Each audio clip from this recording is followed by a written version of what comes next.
예루살렘에서 시작되었던 예수 그리스도의 그 복음은 계속해서 퍼져나갑니다. 복음에 전파되는 과정의 특징을 생각해 본다면 성령님의 그 주도하심 가운데 예수님을 따르는 사람들을 통해서 복음이 계속해서 전파되고 있는 것을 확인할 수 있죠. 그리고 복음의 시작은 예루살렘이었다면 선교의 시작은 안디옥이었다는 것을 우리가 계속해서 보고 있습니다. 그리고 전도 여행의 과정에서 성령님의 역사하심이 그 어느 때보다도 더 극적으로 혹은 자주 일어나고 있는 것들도 우리가 사도행전에서 계속 볼 수 있는 상황입니다. 안디옥에서 시작된 1차 전도 여행의 과정들이 있었고, 그리고 이제 2차 전도 여행도 시작되었죠. 그 과정에서 바울과 바나바가 마가 요한 때문에 갈라지게 되었던 것도 우리가 보았습니다. 그러나 그 결과가 결국은 유럽으로까지 복음이 전해지는데 쓰여지는 것으로도 연결되어지는 것도 우리가 확인할 수 있었습니다. 바울은 성령님께서 자신의 생각과는 다르고 그리고 적극적으로 계속 일하시는 것을 깨닫게 되죠. 그래서 바울과 바울의 팀이 계속해서 선교하는 그 과정 가운데에 성령님께서 계속 막으셨다라고 하는 표현들이 있었습니다. 그리고 마케도니아로 적극적으로 부르시는 그런 성령님의 뜻도 우리가 알게 되었습니다. 성령님의 뜻에 순종하여서 마케도니아 지방으로 가기를 즉각 순종하였던 바울과 또 그 팀 일행들이 있었던 것도 우리가 확인할 수 있었습니다. 마케도니아에 갔더니 잘 알지 못했던 곳이었지만 그 마케도니아에서 가장 크다고 하는 곳, 혹은 로마의 식민지이면서도 그 지방에서 가장 큰 영향력을 가지고 있었던 그 도시 빌립보라고 하는 곳에 가게 되죠. 근데 빌립보에 갔더니 유대인의 회당이 없었습니다. 그로 인해서 기도하러 강가로 가는 도중에 그곳에 강가에 도착했는데 그곳에서 만나게 되었던 한 여인이 있었습니다. 루디아라고 하는 여인이 있었고, 그 루디아를 통해서 계속해서 사실 이제 바울은 그 이후에 선교하는 과정 속에서 많은 도움을 받게 되죠. 그런 귀한 만남도 빌립보에서 있었던 것을 확인할 수 있었습니다. 귀신 들린 여종이 있었는데 그 여종의 그 귀신 들린 것을 쫓아냈더니 그 여종이 더 이상 점을 칠 수 없었던 것으로 인하여서 그 여종의 주인들이 바울과 실라를 감옥에 넣게 되었고, 그로 인해서 바울과 실라가 감옥에서 이제 기도하고 하나님을 찬양하는 가운데 사슬이 풀려지고 감옥의 문이 열리게 되는 것들도 경험했습니다. 그러다가 간수가 복음을 받아들여서 그의 가족들까지도 구원을 받게 되었던 그런 일이 이제 앞쪽까지 있었던 이야기였죠. 이것이 이제 1차 전도 여행 그리고 2차 전도 여행의 짧은 과정입니다. 오늘은 2차 전도 여행 중에서 이제 빌립보를 지나고 데살로니가와 베레아라고 하는 곳에서 일어난 사건을 다루게 됩니다. 여러분 모두 별명이 있으실 텐데 여러분 각자 어떤 별명이 있는지는 여러분 순회 가셔서 한번 잘 나눠보시면 좋을 것 같고, 저도 별명이 있습니다. 저 별명이 되게 많은데 군대에서는 저를 신경통이라고 불렀습니다. 쟤를 보면 골치 아프다 뭐 이래서 쟤랑 가까이 가면 안 된다 뭐 이런 의미로 그렇게 불렀고, 또 선임에게도 짜증낸다는 의미로 신경질이라고 맨날 경질아 이렇게 저를 불렀어요. 그리고 제가 군종병도 같이 했는데 그래서 신의 아들이다라고 해서 제 건들면 안 된다, 신씨이기도 한데 신의 아들 뭐 이렇게 부르기도 했었습니다. 그리고 제가 오누리교회 와서 생겼던 별명 중에 하나는 새우깡이라는 별명이 있는데 자꾸 손이 간다는 의미에서 손이 많이 가는 교역자 뭐 이런 의미로 새우깡 이렇게 부르기도 했고요. 요즘에 갈렙에 와서 제가 얻게 된 별명 중에 하나가 이제 뭐 신경욱 뭐 이런 거 있습니다. 시도 때도 없이 욱한다, 뭐 자주 욱한다 그래 신경욱 뭐 이런 별명도 있는데 여러분들도 아마 각자 별명들이 있으실 거예요. 저를 보면 제가 말할 때 웃고 계셨지만 여러분 더 재밌고 웃긴 별명들이 많으실 것 같아요. 그리스도인들에게도 별명이 있었어요. 사실은 그리스도인이라고 하는 그 표현 자체가 하나의 별명이었습니다. 그러니까 별명은 자신이 짓는 것이 아니고 옆에 있는 사람들이 지어주는 게 별명이잖아요. 근데 이 예수님을 믿는 사람들을 봤더니 이 사람들이 그리스도라고 하는 존재에 딱 속한 사람이었거든요. 그래서 외부에 있는 사람들이 불러주게 되었던 표현이 그리스도인이라고 하는 표현이었죠. 그리고 1세기와 2세기 때 이 그리스도인들을 부르는 별명들이 다른 것들도 많이 있었습니다. 부정적으로는 근친상간 뭐 이런 내용에 의해서 형제자매라고 서로 부르기 때문에 그렇게 부르기도 했었고, 예수라고 하는 그 사람의 살과 피를 함께 나누고 먹는다라고 하는 의미에서 식인종자들 아니냐, 뭐 이런 별명들도 있었습니다. 긍정적인 표현으로는 순교하고 뭐 섬긴다라고 하는 그런 의미에서 죽음을 무릅쓰는 자라고 하는 그런 별명들도 있었어요. 오늘 우리가 읽었던 본문에도 한 가지 별명이 등장하고 있습니다. 아까 우리가 말씀을 읽었으니까 아마 눈치채고 계시지 않을까 싶은데, 오늘 설교 제목과도 연관이 있는 6절에 보면 나오죠. 세상을 온통 시끄럽게 하는 사람들이라고 하는 그 별명이 오늘 본문에서 나옵니다. 이 부분에서 보면 세상을 온통 시끄럽게 하는 사람들, 영어로 보면 저렇게 돼 있습니다. 문제를 야기하는 사람들이라고 하는 거죠. 예수님께서 마태복음 5장에 가서 보면 산상수훈을 말씀하시지 않습니까? 그곳에서 8가지의 복을 말씀하시는 장면이 있는데, 7번째 복이 평화를 이루는 사람이라고 하는, 복이 있는 사람은 평화를 이루는 사람이다, 그 사람은 하나님의 아들들이라고 불릴 것이다 라고 그렇게 말씀하셨죠. 예수님께서 말씀하셨던 그리스도인, 예수님을 따르는 사람은 사실은 피스메이커로서의 삶을 사는 것이 맞는데, 오늘 본문에서 보게 되는 그리스도인은 피스메이커가 아니라 그 반대로 트러블 메이커라고 하는 것을 우리가 오늘 확인할 수 있습니다. 그런데 오늘 우리가 읽었던 1절에서부터 15절까지의 그 본문을 보면 트러블 메이커가 그리스도인들 외에 또 한 부류가 나오는 것을 확인할 수 있어요. 13절에 가서 보면 이렇습니다. 데살로니가에 있는 유대 사람들은 바울이 베레아에서 하나님의 말씀을 전한다는 것을 알고 그곳에 또 나타나 사람들을 선동해 소동을 일으켰습니다. 그러니까 지금 데살로니가에서, 좀 이따 보겠지만 데살로니가에서 복음을 증거하게 되었을 때에 그곳에서 몇몇 유대 사람들이 예수님을 믿게 되거든요. 그런데 그 모습을 시기하는 사람들이 있었습니다. 그래서 바울을 계속 괴롭혔던 거죠. 그리고 바울이 데살로니가에서 베레아라고 하는 곳을 옮겨가게 되었을 때에도 그곳에서 복음을 전한다는 소식을 듣고 데살로니가에 있던 그 시기심이 있었던 그 사람들이 베레아까지 쫓아와서 사람들을 선동해서 소동을 일으켰다라고 하는 그 부분들을 나오게 돼요. 여기에서 나오는 그 소동을 일으켰다라고 하는 그 표현 가운데서도 트러블이라고 하는 그 표현들이 나오고 있어요. 그러니까 한쪽은 복음을 전하기 때문에 트러블 메이커이고, 다른 한쪽은 복음을 전하는 것을 방해하기 때문에 트러블 메이커로서의 모습을 오늘 우리가 확인할 수 있는 겁니다. 데살로니가와 베레아라고 하는 이곳에는 아까 말씀드렸던 빌립보와는 다르게 유대인의 회당이 있었거든요. 그리고 복음을 전했을 때 많은 사람들이 믿게 되었다라고 하는 점에서는 데살로니가와 베레아가 동일하다고 볼 수 있어요. 그러나 복음을 받아들이는 데 있어서 유대인들의 마음은 달랐던 거죠.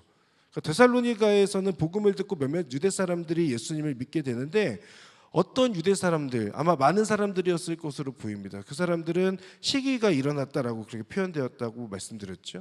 그 시기심 때문에 계속해서 바울과 실라를 괴롭히는 사람들이 됐고, 그래서 베레아까지 갔을 때에도 이들을 쫓아와서 괴롭히는 모습을 확인하게 됩니다. 반대로 베레아에 있었던 이 사람들은 말씀에 대한 간절함이 있었어요. 데살로니가 사람들과는 달랐던 거죠. 그래서 이들이 하게 됐던 행동은 날마다 성경을 찾아보게 되었고 말씀을 읽는 것에 열심히 있었습니다. 오늘 우리는 이제 두 집단의 트러블 메이커들이 등장하는 상황 가운데 오늘 그리스도인들은 어떠한 모습이었는가라는 부분을 보려고 합니다. 예수님께서 피스메이커가 되라고 말씀하셨음에도 불구하고 이들이 트러블 메이커가 될 수밖에 없었던 그 이유, 동시에 우리가 이 세상 속에서 트러블 메이커가 될 수밖에 없는 이유, 그 부분에 대해서 오늘 여러분과 함께 나누려고 합니다. 예수님을 믿는 사람이 트러블 메이커가 될 수밖에 없는 첫 번째 이유는 예수님이 그리스도이시다라고 하는 그 믿음 때문입니다. 3절 말씀 함께 읽어보도록 하겠습니다. 3절 같이 읽겠습니다. 시작. 그리스도가 고난을 받은 후 죽은 사람들 가운데서 살아나셔야 했던 것을 설명하고 증명하며 말했습니다. 그리고 내가 여러분에게 선포하는 이 예수가 바로 그리스도이십니다 라고 전했습니다. 아멘. 하영주 목사님께서 말씀하셨던 그 내용처럼 사도 바울이라고 하는 이 사람에게는 예수님이 전부였습니다. 예수님을 알게 되기 전까지는 구약에 대한 그 율법이 그에게 있어서 가장 중요한 역할을 했었다면, 예수님을 만난 이후에 바울에게 있어서 가장 중요한 것은 예수님이었어요. 그 예수님을 내가 믿는다는 것, 그리고 나 혼자 믿는 것이 아니라 이것을 어떻게 복음을, 이 예수님에 대한 그 믿음을 내가 증거할 것인가 라고 하는 것. 다메섹으로 가는 길에 예수님을 만났고, 그곳에서 자신이 그동안 몰랐던 구약 성경에서 말하고 있었던 그 메시아라고 하는 그 존재가 예수님이구나, 그 예수님이 이 땅 가운데 오셨구나, 그분이 우리를 위하여서 십자가에서 죽으셨고 그리고 부활하셨고 그 죽음을 이기심으로 우리에게도 동일한 구원의 길, 부활의 길을 열어주시는구나, 영원한 생명을 우리에게 주시는구나 라고 하는 것을 바울이 깨닫게 된 그 이후부터는 바울에게 있어서 더 이상 예수님 아닌 것들이 바울에게 중요한 것이 아니라 예수님이 가장 중요한 존재가 되었다는 거죠. 그리고 그 확신에서부터 나오는 담대함이 바울 가운데 있었습니다. 바울을 통해서 그 확신 가운데 전해지게 되었던 그 복음은 많은 사람에게 회심과 구원을 가져오는 결과를 낳았습니다. 그런데 바울이 선포한 복음이라고 하는 것은 엄청 특별한 것이 아니었습니다. 게다가 바울은 자신 스스로 말하기를, 나는 말을 잘 못한다, 글은 잘 쓰는 것 같은데 내가 말에는 어떤 언변에는 능력이 없다라고 그렇게 말하는 사람이기도 했지요. 그러니 지금 바울이 말하고 있는 복음을 전할 때의 그 복음에 전하는 그 내용은 어떤 특별한 내용이나 엄청 특별한 연설의 어떤 그 능력을 가지고 있었던 것은 아니라는 거죠. 다만 바울에게 있어서 확실한 것, 그것은 자신이 경험한 것, 예수님이 그리스도시다라고 하는 것, 예수님을 믿음으로 구원받는다라고 하는 것, 이 메시지를 누구를 만나든지 어떤 장소에서든지 바울은 담대하게 선포할 수 있었던 거예요. 이 부분에 있어서 그 어떠한 고민도 없고 부끄러움도 없고 걸림돌도 없었던 사람이 바울이었습니다. 예수님은 그런 바울을 이방 민족을 위한 복음의 전달자로 세우셨죠. 전달자는 전하는 사람입니다. 전해주는 사람이죠. 어느 날 저한테 모르는 번호로 전화가 왔습니다. 제가 이제 받을 수 없는 상황이었어요. 그래서 받질 않았는데 전화가 또 옵니다. 그래서 이제 나중에 전화를 했더니 되게 당당한 목소리로 저한테 신경훈 씨죠? 라고 물어보는 거예요. 그래서 뭔가 그 당당함 가운데는 이제 주눅됨이 있으니까 맞는데 무슨 일이시죠? 라고 그렇게 말하게 됐더니 이제 등기를 받아야 되는데 어딨냐는 거예요. 왜 전화를 안 받냐고 저한테 전화를 그렇게 이야기를 하고 있는 거죠. 그때 제가 느낀 것 중 하나가 뭐냐면, 전달하는 사람은 당당할 수 있다는 거였어요. 자신이 무언가 이 사람에게 전달해야 되는 그 상황 앞에서는 이 등기를 저에게 전달해주는 우체국이었는데 그 배달원 그분도 엄청 당당하게 나한테 말할 수 있구나라는 생각. 등기든 택배든 전달하는 분은 이것을 받는 사람의 어떤 반응과 그 마음이 중요하지 않는 거죠. 그 사람에게 있어서 가장 중요한 것은 전달하는 것 그 자체. 그러니까 이 사람은 당당할 수 있는 것 아닐까. 복음의 전달자가 바울이었습니다. 그는 자신이 믿고 있는 예수님이 그리스도라고 하는 이 사실을 당당하게 외쳤어요. 자신이 무언가 어떤 것을 능력을 행하거나 그런 데에 관심이 있는 것이 아니라 예수님의 그 복음을 어떻게든 전해야 된다라고 하는 그 마음으로, 그 확신으로 가득 차 있던 바울은 당당하게 예수님이 그리스도다라고 하는 그 사실을 많은 사람들 앞에서 외치고 있는 거죠. 그리고 2절을 보면 늘 하던 대로 한결같이 항상 꾸준하게 이 사실을 전했던 겁니다. 여러분도 이 사실, 예수님이 그리스도이시다라고 바울이 외쳤던 그 사실이 여러분에게도 동일한 믿음으로 다가오십니까? 여러분에게 있어서도 예수님이 그리스도이십니까? 예수님이 그리스도이시다라고 하는 게 뭡니까? 예수님께서 구약 성경에서 말하고 있는 메시아이고, 그리고 그 메시아는 나를 구원하시는 분이다라고 하는 것이지 않습니까? 예수님이 그리스도이시다, 예수님이 나의 구원자이시다라고 하는 것. 여러분도 그 가운데 동일한 믿음의 고백이 있으신가라고 하는 그 질문을 드리고 싶습니다. 여러분, 저의 말에 만약에 동의가 되신다면 여러분 스스로 각자의 자리에서 아멘으로 고백해 보시겠습니까? 예수님이 그리스도이십니다. 아멘으로. 예수님이 그리스도이십니다. 그리스도이신 예수님께서 나를 구원하기 위해 죽으셨습니다. 나는 예수님의 믿음으로 구원받았음을 확신합니다. 예수님은 나의 왕이십니다. 아멘. 이것에 대한 분명한 아멘의 고백이 있다면 그렇다면 우리는 바울이 가지고 있었던 그 당당함이 우리 가운데 있을 수 있는 거고, 예수님이 그리스도이시다라고 하는 그 믿음으로 살아간다면 세상 가운데에서 예수님의 믿는 그리스도인으로서 주눅들지 않고 당당하게 살아갈 수 있는 것 아닐까라는 생각을 해봅니다. 여러분, 아멘의 고백에 합당한 믿음의 삶을 살아가게 되는 여러분들 되기를 주님의 이름으로 축복합니다. 아까 마지막에 고백하셨듯이 예수님은 왕이십니다 라고 하는 이것이 그리스도인들이 트러블 메이커가 될 수밖에 없는 두 번째 이유였어요. 6절과 7절의 말씀도 우리 한번 같이 읽어볼까요? 6절 7절 같이 읽겠습니다. 시작. 그러나 그들을 찾지 못하자 야손과 다른 형제들을 그 도시의 관원들 앞에 끌고 와 소리치며 말했습니다. 세상을 온통 시끄럽게 하는 사람들이 이곳에도 왔는데 야손이 그들을 자기 집에 들였습니다. 그들은 모두 가이사의 칙량을 거역하며 예수라는 다른 왕이 있다고 말합니다. 아멘. 자, 세상이 볼 때 그리스도인들이 문제를 일으키는 사람들이었던 그 이유는 모두가 가이사를 섬기고 그를 왕으로 모시는 상황 가운데에서 우리의 왕은 가이사가 아니라 예수님이다 라고 하는 것에 대한 분명한 외침이 있었기 때문입니다.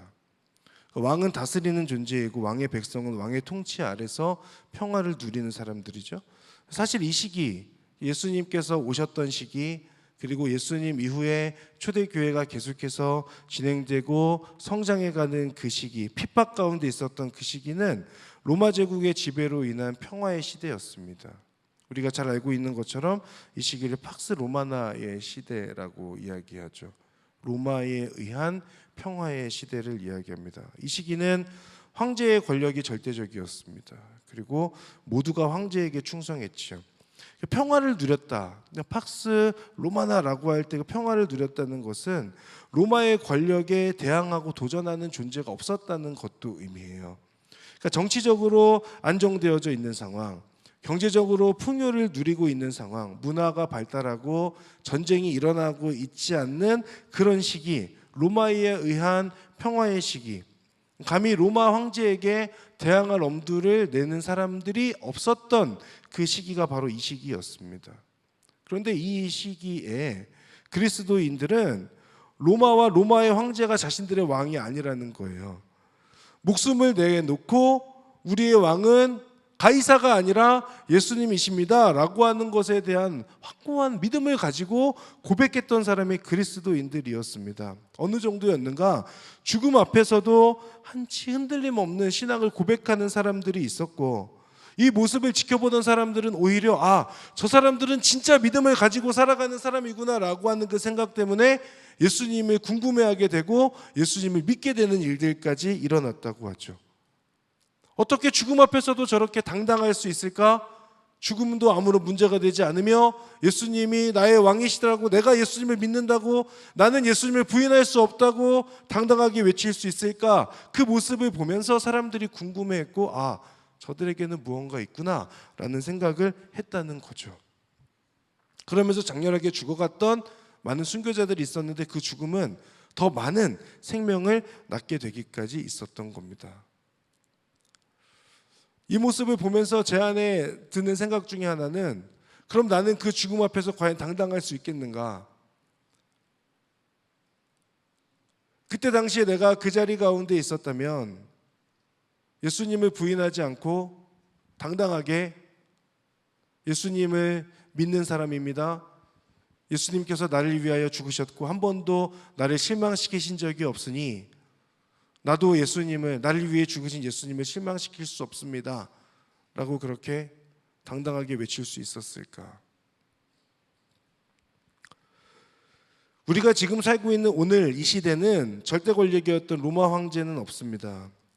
과거 전 세계는 팍스 브리테니카, 팍스 아메리카나를 거쳐서 팍스 시니카로 이어진다고 그렇게 말해오고 있죠. 이제는 영국과 미국을 지나서 중국에 의한 평화의 시대가 왔다 이런 얘기들을 많이 하고 있지만, 저는 앞으로 이 세상, 이 세계는 어느 한 독점적인 권력에 의해서 다스려지거나 어떤 지정학적인 개념이 아니라 인간의 가치 혹은 인간 존중이 가장 중요하게 여겨지는 그 시대를 맞이했다고 보고 있습니다. 모두가 자신의 왕을 섬기는 시대, 그것이 가장 중요해졌고, 그래서 어느 하나에 종속되거나 어느 한 권력 앞에서 그 권력이 절대적인 힘을 갖는 시대가 아니라 모두가 자신이 원하는 대로 살아가는 그 시대, 모두가 자기가 믿고 있는 대로 살고 있는 것, 그로 인하여서 자기 스스로가 가장 중요해지고 스스로 평화를 누리는 데 만족하며 살아가는 그런 시대를 우리가 계속해서 이제 살아가게 될 거예요. 구원은 예수님만이 아니라 어디에도 있다 말하는 그런 다원주의의 문제 앞에 우리는 계속 씨름하고 있습니다. 이제는 인정할 수밖에 없는 트렌드라고 말하면서 점점 더 확산되어져 가는 정체성의 문제들도 마찬가지입니다. 사람들이 무엇을 얘기하든 어떠한 권력이 있든 상관없이 자신들이 믿고 있는 것, 자신들이 생각하는 것, 자신들이 맞다라고 생각하는 그것들을 가지고 그냥 그 안에서 자기들 스스로 그냥 괜찮다, 평안하다, 그렇게 누리는 시대를 살아가게 되는 거죠. 세상은 점점 더 이런 문제들을 인정하고 받아들여야 한다고 말하고 있습니다. 그러나 우리가 기억할 것은 우리 그리스도인들은 예수님을 왕으로 모시는 사람들이다라고 하는 겁니다. 그 외에 다른 어떤 것도 우리에게 왕이 아닌 것.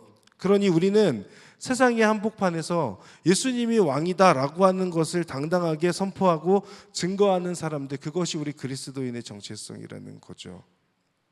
오늘 본문에서 6절과 7절에서 얘기했던 것처럼 다른 사람들이 봐도 이 사람들은 예수라고 하는 사람을 왕으로 섬기는 사람들이었다라고 말하는 것처럼 누군가가 우리를 보게 되었을 때 저 사람들은 예수라고 하는 사람을 가장 중요하게 여기고 예수님을 중심으로 살아가는 사람이고 예수님을 그들의 왕으로 모시는 사람이구나라고 하는 것이 우리 그리스도인들의 정체성이라는 거예요. 이것을 잃어버리는 순간 그들과 더 많은 대화와 어떤 타협을 가져가면 세상에 많은 사람들이 예수님을 더 알게 될 것 같지만 역사적으로 볼 때 그렇지 않다는 거죠. 역사적으로 볼 때 예수님이 우리의 왕이다라고 하는 그 확고한 인식이 죽음 앞에서도 죽음을 당당하게 맞아들일 수 있었고 그것이 오히려 그 사람들에게 감동함을 일으켜주고 그래서 그 사람들이 예수님을 믿게 되는 사건들이 일어났다라고 하는 겁니다. 구원받을 수 있는 방법은 오직 예수님뿐이라고 하는 그 고백을 가지고 살아가는 사람입니다. 하나님의 말씀인 성경대로 살아간다는 결단이 있는 사람입니다. 예수님의 가르침에 순종하는 삶을 살겠다는 그 헌신의 사람이 그리스도인입니다.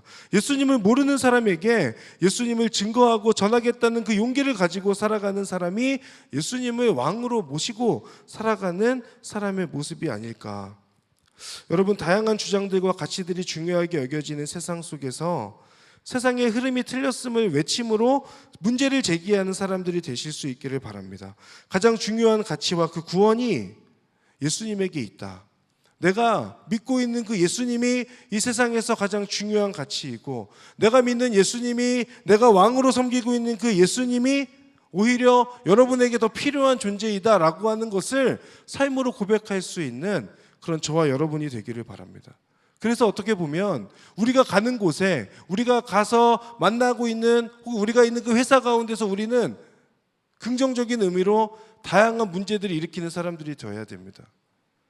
그 사람들과 동일한 모습으로 어느 정도 타협하며 살아가는 것이 아니라 그들의 모습 속에서 아닙니다, 그것은 잘못됐고 그것은 맞지 않고 내가 믿고 있는 예수님, 내가 왕으로 섬기고 있는 그 예수님, 그분이 진리입니다 라고 하는 것을 다양한 방법으로 전하고 선포함을 통해서 여러분의 삶의 자리에서 평화로운 것 같지만 그곳에 돌 하나를 던질 수 있는 그런 믿음이 우리 가운데 필요한 거죠.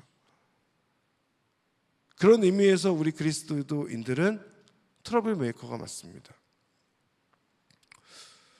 어제 합천을 다녀왔는데 국내 아웃리치 지역들을 같이 라운딩을 해보고 그리고 해외 아웃리치에 가서 느끼게 되는 것 중에 하나는 그리스도인들이 트러블 메이커가 맞다는 생각이에요.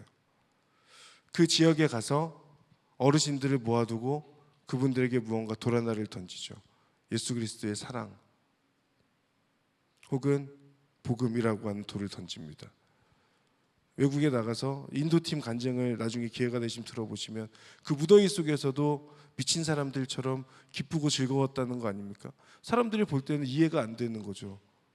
그러나 그 이해가 안 되는 그 모습 가운데 그 누군가는 저 사람들이 믿는 것이 진짜구나라고 하는 생각을 하게 된다는 거예요. 그런 의미에서 우리 그리스도인들은 트러블 메이커가 맞습니다. 사랑하는 여러분, 여러분의 삶의 자리에서 트러블 메이커가 되십시오. 진짜 문제 일으키는 트러블 메이커 말고 복음으로 인하여서 여러분의 삶의 자리에서 트러블 메이커의 삶을 살아가는 그런 여러분들 되시기를 바랍니다. 예수님을 그리스도로 믿으며 왕으로 모시고 살아가는 사람들이 세상 속에서 트러블 메이커가 될 수밖에 없는 세 번째 이유는 삶의 기준이 성경이기 때문입니다. 11절 말씀, 베레아 사람들은 데살로니가 사람들보다 교양이 있는 사람들이어서 말씀을 간절한 마음으로 받아들이고 바울이 말한 것이 사실인지 알아보려고 날마다 성경을 찾아보았습니다. 아멘. 자, 베레아 사람들은 데살로니가 사람들보다 교양 있는 사람들이었다고 말합니다. 이게 되게 애매한 표현이에요. 개역개정에서는 더 너그러운 사람들이다라고 기록되어져 있어요.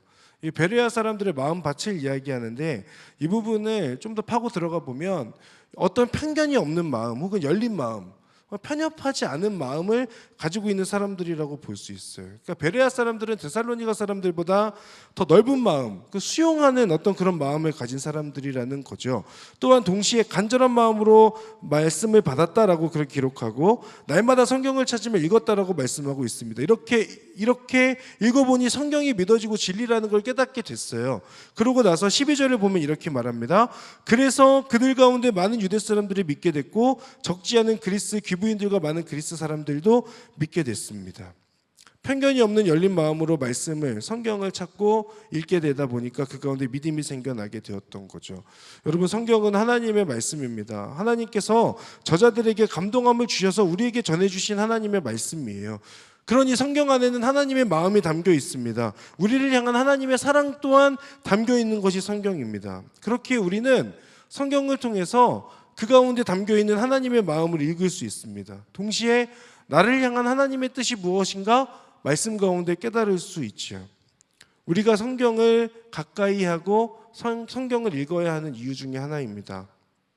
그리고 그 성경을 읽음으로 인해서 내 삶의 기준이 성경이 되어야 하는 이유이기도 한 것이죠. 예수님이 그리스도이시고 왕이시기에 우리는 예수님을 왕으로 모시는 존재라고 하는 그 믿음의 고백이 있다면 우리를 향한 그분의 마음과 그분의 말씀이 담겨 있는 성경을 마음의 중심에 두는 겁니다. 삶의 기준이 다른 데 있지 않고 하나님의 말씀에 둔다면 때로는 세상의 기준보다 더 중요한 성경의 기준을 가지고 살아간다면 때로는 세상과 충돌할 수도 있고 세상 가운데서 말씀드리고 있는 트러블 메이커가 될 수 있을지도 모르겠습니다. 그러나 우리가 확신하는 것 중에 하나는 누구든 이 성경을 읽게 된다면 성경 안에 담겨 있는 하나님의 마음과 진리를 깨닫게 된다면 그 사람이 어떠한 과거를 지녔든 현재 어떠한 삶을 살고 있든 상관없이 누구든지 구원받을 수 있다는 믿음이지 않습니까? 성경 말씀을 통해서 그 가운데 하나님께서 얼마나 사랑하시는지, 하나님의 마음이 어떻게 우리에게 전해지고 있는지, 나를 향한 하나님의 뜻이 무엇인지를 알게 되는 우리의 믿음의 경험이 있다면, 그렇다면 우리가 믿어야 되는 것 중에 하나는 내가 그 성경을 기준으로 삼고 살아갈 뿐만 아니라 성경을 모르는 누군가가 성경을 알게 되고 믿게 되고 읽게 되고 받아들이게 되면 그에게도 동일한 구원이 임한다라고 하는 그 믿음일 것입니다. 여러분, 우리 가운데 그 믿음이 확실하기를 바랍니다. 누구든지 구원을 받을 수 있는 그 성경이 우리의 삶의 기준, 여러분의 삶의 기준임을 기억하고 그 성경 말씀을 가까이 하는 저와 여러분들이 될 수 있기를 바랍니다. 여러분, 초대교회는 로마 황제가 절대적인 권력을 가지고 있던 세상 속에서 예수님이 그리스도이시다, 예수님이 왕이시다 라는 것을 당당하게 외쳤던 사람들의 모임이었어요. 그러다 보니까 로마와 세상 사람들이 볼 때 그리스도인들은 모두 트러블 메이커였던 거예요. 로마의 그 한복판에서 예수님이 진리임을 선포하고 예수님이 왕이다라고 하는 것을 당당하게 외쳤던 것이죠. 그러나 아까 말씀드렸던 것처럼 처음에는 문제를 일으키는 사람이라고 생각했던 그 사람들이 단순히 문제를 일으키는 사람들이 아니다. 저들은 뭔가 확신하고 있는 것이 있다. 저 사람들은 무언가 다르다라고 하는 그 생각들을 하게 만들었던 거죠. 그리고 그 문제를 일으키는 사람들이 이제는 복음을 전하는 사람들로 연결되어지는 것을 우리가 보게 됩니다. 죽음 앞에서도 어떤 어려움 앞에서도 흔들리지 않는 신앙의 고백들을 보면서 많은 사람들은 예수님을 믿는다는 것은 저런 거구나 라는 것을 깨닫게 되는 것이죠. 일제 치하 시대 때 우리나라에 기독교가 갑자기 확산될 수 있었던 계기가 있습니다. 그게 뭐냐면 병으로 인하여서 이제 그 전염병이 계속 돌고 있는데 앞장서서 그 전염병 옮을 것을 각오하고 그들에게 다가가서 그들의 손을 잡아주고 그 시체를 묻어주고 그들을 병원으로 인도하고 병원에서 받아주었던 선교사님들과 그리스도인들 때문이에요. 그 사람들이 세상 사람들이 볼 때는 저 사람들 왜 저러지라고 이상하게 여겼던 사람들인데 그 사람들의 모습을 보면서 많은 사람들이 교회로 나오게 됐다는 거죠. 그래서 그때 당시의 기록을 보면 교회의 그 교인 수가 급증하는 것을 볼 수 있어요. 왜냐? 그 믿음 안에서 자신들의 그 신앙의 고백을 담아서 당당하게 살아내었던 신앙의 고백을 가지고 있었던 그리스도인들이 있기 때문입니다. 많은 사람들은 그렇게 하면 안 된다고 얘기했어요. 너희들로 인해서 더 전염되고 더 문제가 생길 거라고 얘기했어요. 그러나 그들은 그것들을 뒤로 하고 예수님께서 저 영혼을 살릴 거고 예수님께서 저 영혼을 사랑한다라고 하는 그 믿음을 가지고 나아가서 그 사람들에게 가서 사랑으로 섬기는 그런 사람들이었다라고 하는 거죠. 그것이 그리스도인이에요. 세상이 무엇라고 말하든 상관없이, 그리고 세상에서 내가 가장 중요하고 내가 믿는 것이 절대적이라고 그렇게 말하고 있는 그 상황 가운데서 우리는 그것이 아니고 예수님이 왕이시고 예수님이 그리스도이시고 예수님만이 구원자이십니다. 여러분, 성경에 그렇게 써 있습니다. 성경을 읽어보십시오. 내가 성경을 보니까 그 성경 가운데 하나님이 세상을 이처럼 살아가사 독생자를 주셨으니 이는 그를 믿는 자마다 멸망하지 않고 영생을 얻는다고 말씀하고 있습니다. 우리가 아직 죄인 되었을 때 그리스도께서 우리를 위하여 죽으심으로 하나님께서 우리에 대한 자기의 사랑을 확증하셨습니다. 그 하나님의 사랑을 받아들이십시오. 예수님을 믿으십시오 라고 당당하게 외치는 것, 그것이 우리들이지 않습니까? 어느 순간 우리 그리스도인들은 안락한 신앙생활 가운데 광야에 외치는 소리를 잃어버렸어요. 그러니 더 이상 우리가 있는 곳에서 아무런 영향력이 일어나지 않는 겁니다. 사랑하는 여러분, 세상 속에서 거룩한 트러블 메이커 저와 여러분이 될 수 있기를 바랍니다. 우리를 통해서 하나님의 나라가 전해지고 하나님의 사랑이 증거될 것입니다. 여러분의 섬김을 통하여, 여러분의 확고한 믿음의 고백을 통하여 여러분 주변에 있는 사람들이 예수님을 믿게 되기까지 흔들리지 않는 믿음의 소유자들 되시기를 주님의 이름으로 축복합니다. 우리 함께 찬양하며 나아갑니다. 모든 상황 속에서, 모든 상황 속에서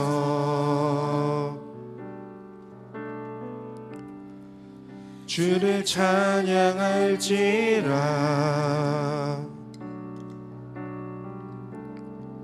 주는 너의 큰 상급,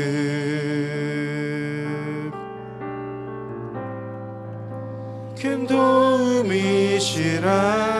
주의 얼굴 구할 때, 주의 얼굴 구할 때 주의 영을 부으사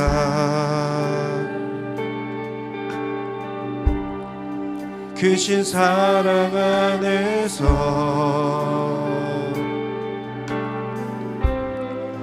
주를 보게 하소서. 내 영혼이 확정되고 확정되고 확정되어 싸우니 믿음의 눈 들어 주를 바라봅니다.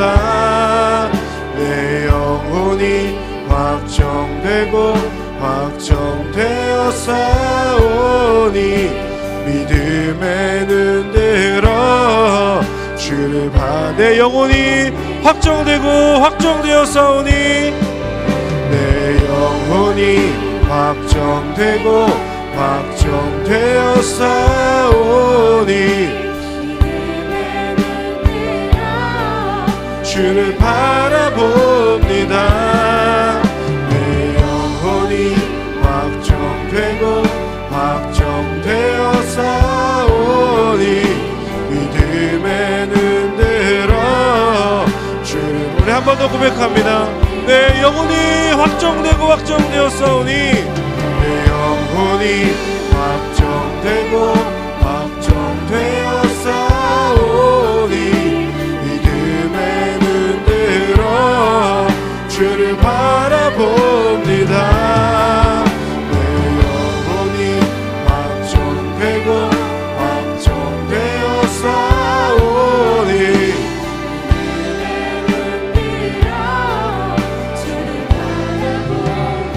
이 시간에 함께 기도할 때 먼저 기도할 것은 예수님이 여러분의 구원자이시다라고 하는 믿음의 고백을 가지고 함께 기도하기를 원합니다. 여러분, 예수님께서 여러분을 위하여 죽으셨습니다. 예수님께서 여러분을 구원하시기 위하여 죽으셨습니다. 예수님께서 여러분을 지금도 예수님께로 돌아오기를 원하시는 마음으로 여러분을 위하여서 중보하고 계심을 여러분 믿음 가운데 있기를 바랍니다. 이 찬양의 고백처럼 주님, 제가 주님께서 나를 위하여 죽으셨고 내가 새 생명을 얻었음이 내 영혼이 확정되었음을 믿고 나아갑니다. 주님, 주님의 그 죽으심을 믿고 새 생명을 얻었다라고 하는 그 확신을 가지고 살아가는 자가 될 수 있도록 인도하여 주시옵소서. 세상 가운데 흔들리지 아니하고 예수님을 나의 구원자로 믿고 나아가는 삶을 살 수 있도록 하나님 인도하시고 역사하여 주시옵소서. 우리 시간 주여 한번 부르며 이 부분으로 함께 기도하며 나아가겠습니다. 주여! 사랑하는 하나님, 기도합니다. 하나님의 은혜와 하나님의 도우심이, 하나님의 나를 위하여 죽으심이, 내 영혼의 확정됨이 아버지 하나님 오늘 말씀을 통하여서 다시 한번 기억하게 됩니다. 예수님은 그리스도이십니다. 예수님은 왕이십니다. 아버지, 내 인생의 주인이시고 내 삶에 책임지시는 분이시고 나에게 새 생명을 허락하여 주신 예수 그리스도이심을 믿습니다. 주님을 기억하고 주님을 바라보는 자가 될 수 있도록 하나님 인도하시고 함께하여 주시옵소서. 아버지 하나님, 나의 영혼의 그 구원이 예수 그리스도의 죽음 가운데 있고 그 예수님의 믿음으로 말미암아 내가 새 생명을 얻은 자가 되었습니다. 아버지를 붙들고 하나님을 바라보는 믿음으로 나아가게 하여 주시옵소서. 하나님을 온전히 신뢰하며 하나님을 붙잡고 믿음 안에 살아가는 하나님의 자녀가 될 수 있도록 주여 인도하시고 함께하여 주시옵소서. 하나님의 뜻을 따라가는 믿음의 사람들 될 수 있도록 주님 인도하여 주십시오. 다시 한 번 더 하나님 앞에 기도할 때 예수님께서 죽으신 것이 나의 그리스도가 되신 것, 나의 구원자가 되신 것이 나를 위한 구원이기도 하지만 그 구원이 우리 안에 머물러 있기를 원하시는 마음에서 우리 위해 죽으신 것이 아닙니다. 하용조 목사님께서 말씀하셨던 것처럼 복음을 들고 우리가 속한 곳에서 믿음으로 살아내는 것, 복음을 들고 세상 가운데로 나아가 전 세계 가운데로 나아가 복음을 증거하는 사람이 되는 것이 예수님께서 우리를 위하여 죽으신 분명한 이유라고 하는 것을 여러분 기억하시기 바랍니다. 우리 시간 함께 기도하며 나아갈 때에 하나님, 제가 새 생명을 얻은 자, 예수님을 믿음으로 구원받은 자가 되었습니다. 그 안에 머물러 있지 않게 하여 주시고 저를 통하여 예수 그리스도의 그 복음이 온 열방 가운데로 흘러가는데 저를 사용하여 주시옵소서. 저를 통하여 예수님의 그 은혜가 선포되게 하여 주시고 주님이 왕이시고 이 세상을 다스리는 분이시고 나를 위하여 죽으신 분이라고 하는 것, 그 사람을 위하여 죽으신 분이라고 하는 그것을 온전히 선포하는 데까지 나아가며 쓰임받는 인생이 될 수 있도록 인도하여 주시옵소서. 우리 시간 주여 한번 부르며 하나님 앞에 복음의 전달자가 되기를 소망하는 마음을 가지고 함께 기도하며 나아가겠습니다. 주여, 사랑하는 하나님, 한 번 더 기도하는 것은 예수님께서 날 위하여 죽으신 그 죽음이 아버지 나로 인하여 죽은 것으로, 아버지 나를 위해 죽은 것으로 끝나는 것이 아니라 아버지 나를 통하여 예수 그리스도의 그 복음이 온전히 증거되기까지 하나님 우리 아버지 하나님 그곳 가운데를 부르시고 보내시는 분이신 줄을 믿습니다. 아버지를 의지하고 하나님을 바라봄을 통하여 십자가의 전달자가 되게 하여 주십시오. 복음의 전달자가 되도록 사용하여 주십시오. 내가 선 곳에 아버지 거룩한 트러블 메이커가 되어 그곳에 예수 그리스도의 그 복음을 전할 수 있고 흘려보낼 수 있는 믿음의 사람 될 수 있도록 아버지 인도하시고 함께하여 주옵소서. 그들과는 다른 생활 방식으로 살아가게 하여 주십시오. 그들과는 다른 가치를 가지고 살아가게 하여 주십시오. 예수님이 내 인생의 주인이시기에, 예수님을 모시고 예수님이 왕이시기에 예수님이 내 인생의 모든 것이 되시는 믿음으로 살아갈 수 있도록 주여 인도하시고 함께하여 주옵소서. 아버지 하나님, 하나님을 바라보며 하나님의 구원을 붙들고 살아가는 자들이 되기를 소망합니다. 놀라운 하나님의 은혜와 아버지 하나님 그 역사를 우리 모두가 보게 하여 주시고 나를 통하여 예수님이 언제 증거되는 데까지 쓰임받는 믿음의 사람들이 될 수 있도록 아버지 인도하시고 함께하여 주시옵소서. 내가 선 곳을 변화시켜 주십시오. 아버지 그곳을 거룩한 하나님의 장소, 하나님의 임재의 처소로 만들어 주십시오. 하나님을 바라보며 하나님을 의지하는 믿음의 사람들 될 수 있도록 주여 인도하시고 함께하여 주시옵소서. 하나님의 은혜를 갈망하며 나아가는 믿음의 사람들 될지어다. 아버지 하나님을 붙들고 나아가는 우리 모두가 될 수 있도록 은혜 내려 주시옵소서. 이 시간 마지막으로 함께 하나님 앞에 한 번 더 기도하며 나아갈 때 여러분을 불러주신 그 부르심의 자리를 놓고 함께 기도합니다. 가정일 수 있고 직장일 수 있습니다. 사업장일 수 있습니다. 모든 관계일 수도 있고 학교일 수도 있습니다. 내가 공부하는 그 책상, 그 독서실의 그 책상일 수도 있습니다. 우리 시간 함께 기도하며 나아갈 때에 하나님, 저를 불러주신 곳, 저를 보내주신 그곳에서 거룩한 트러블 메이커가 될 수 있도록 은혜 베풀어 주시옵소서. 하나님, 그들과는 동일한 가치관을 가지고 살아가는 것이 아니라 하나님, 다른 삶을 살아가는 트러블 메이커가 되어서 제가 서 있는 그곳, 저를 불러주신 그곳, 저를 보내주신 그곳이 예수님의 그 사랑으로 뒤덮일 수 있도록, 예수님을 모르는 자들이 하나님 저를 통하여 예수님을 알게 될 수 있도록, 그곳에 예수님의 그 가치, 하나님 나라의 가치가 온전히 심겨질 수 있도록, 복음이 전해질 수 있도록 그곳을 변화시켜 주시고 함께하여 주시고 인도하여 주시옵소서. 우리 마지막으로 그 부르심의 자리를 놓고 주여 한번 부르며 함께 기도하며 나아갑니다. 주여, 하나님 아버지 기도합니다. 이 자리 가운데 각 가정에 복음의 전달자로 부름받는 자들이 있습니다. 하나님 아버지 이들을 통하여 하나님의 은혜를 더하여 주십시오. 하나님 가정에 하나님의 복음이 이들을 통하여 흘러갈 수 있도록 인도하여 주십시오. 이들의 직장을 놓고 기도합니다. 이 자리에 누군가는 아버지 하나님 해외에서 어렵게 힘들게 직장생활하는 가운데 있습니다.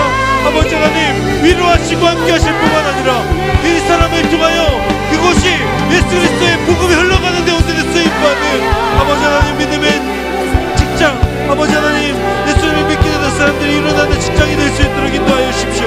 사업을 통하여 하나님 영광 돌리기를 원하는 자, 아버지 하나님 앞에 그곳에 그 세상과는 다른 가치를 가지고 다른 방법으로 아버지 하나님께서 원하시는 방법으로 아버지 믿음으로 살아내는 하나님의 자녀들이 될 수 있도록 주여 인도하시고 함께하여 주시옵소서. 아버지 하나님 우리에게 믿음을 더하시고 아버지를 바라보는 힘과 능력을 더하시고 하나님의 놀라운 은혜와 역사를 통하여 아버지 그곳이 예수 그리스도의 복음의 전달자를 통하여 변화될 수 있도록 주님 인도하시고 함께하여 주십시오. 죽어가는 자들이 살아날 것입니다. 모르는 자들이 믿게 될 것입니다. 이들을 통해 하나님의 은혜를 더하여 주시고 아버지 하나님 온전한 하나님의 사람들이 될 수 있도록 인도하여 주십시오.